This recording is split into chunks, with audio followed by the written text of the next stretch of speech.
Today I'm going to show you the best money making spot in the Marianas Veil update. As if you didn't know, we got a bunch of new bestiaries, a bunch of new secret fish, and so many new things to catch. And before I show off the best spots, make sure to drop a like and subscribe if you enjoyed the videos. As when we hit 10,000 subscribers, I'm going to do another Game Pass giveaway for fish. So if you need that double XP for your grind to level 1,000 or anything like that, make sure to comment your Roblox username in the comments. And yeah, let's get into the money method. So the first thing I'm going to do is we're going to test the three main spots, which is going to be the Abyssal Zenith, the Calm Zone, and the Veil of the Forsaken. I'm going to spend 10 minutes fishing with no extra luck and just the same bait with the same setup at all three of these places and see what I get. And then right after that, I'm going to go into way more detail about all the different values for each fish at each spot to truly determine the best spot. As for the rod setup, there is a new ethereal prism rod for 15 mil, but I have not bought it yet as I'm not fully sold on it,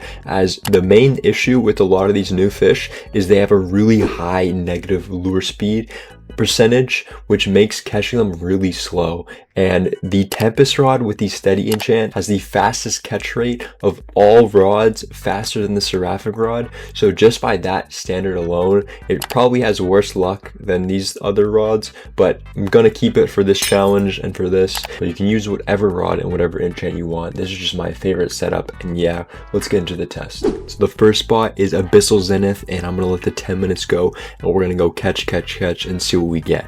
And while fishing in the Abyssal Zenith, I think I had well above average luck because I was catching these mythicals like they were the common fish. I got so many, so this may have skewed our results, but make sure you wait till the end because I'm going to go in depth on the actual per value of each fish and show you the actual best place without these tests. So now we get to go total our first sell, and ignore the first sale here because I have to go through and manually sell a bunch of them because the fish inventory system sucks. But when we start selling off all these different mythics and all these different other fish, and I finally get to see our total, we hit a very solid 180,000 in 10 minutes. Now we're off to the Calm Zone. No secret so far. Hopefully we can catch one here. Maybe even at the next place if the SCYLLA is there. But yeah, let's see what we can catch here. Hopefully my luck is good because I got a decent amount of mythics in the Abyssal Zenith. I don't know what it is about this place, but I feel like I just get less mythics. I don't know, maybe the Abyssal Zenith I just get way luckier. But so far, this one's been pretty average. Now for selling at the Calm Zone, I had to do a bunch of manual sales again because the system is so annoying. But yeah, we definitely underperformed here, and this probably is the weakest spot out of the three, but it does have a really cool secret if you do want to chase that, and the secret is also worth a decent amount. But yeah, we only got about 100,000 in 10 minutes here. And now we are off to the Veil Forsaken. The only issue I find with this area is you have to go kind of far, as you have to go past the door and then down the hole, and then you have to go all the way. And if they had a portal or something here, it'd be a lot easier, but it is kind of annoying to go down. Same with the Calm Zone, as the Calm Zone has no portal like Abyssal Zenith to get back and go sell your items unless you have the Sell Anywhere Game Pass.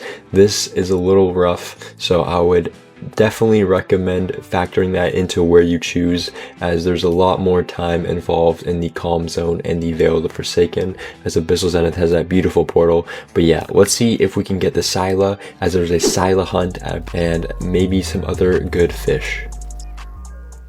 Okay, the SCYLLA hunt is gone, but we still can try to see if we can get some more mythics.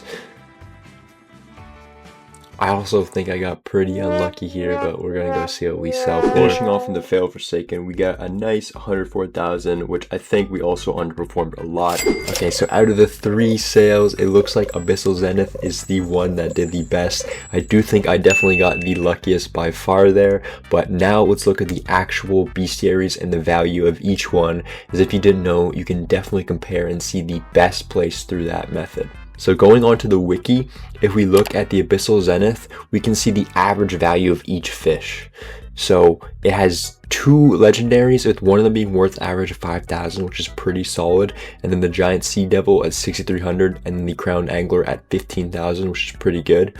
And then for the calm zone, on average, the fish are a lot worse, as the legendary is only worth 2,000 and then the mythic is worth 5,000. So if you are in the Abyssal Zenith, the legendary is also worth 5,000 and the mythic is worth more. So just in that regard, it is definitely better. It does have a more expensive secret, but the amount of those you catch is so low that I don't think it's worth fishing in the calm zone. But yeah, now for the Veil of the Forsaken.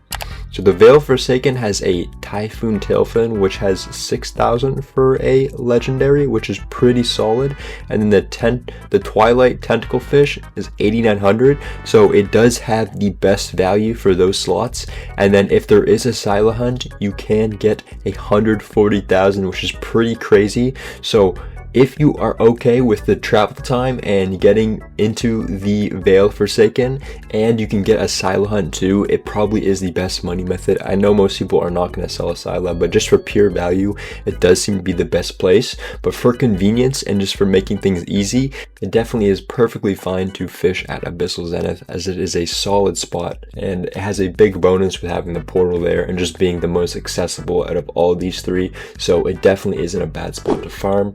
But yeah, that is the 3 spots compared overall. I did my little 10-minute test, and then we did a actual bestiary wiki compare test. If you enjoyed this video, make sure to subscribe and drop a like, and thank you guys.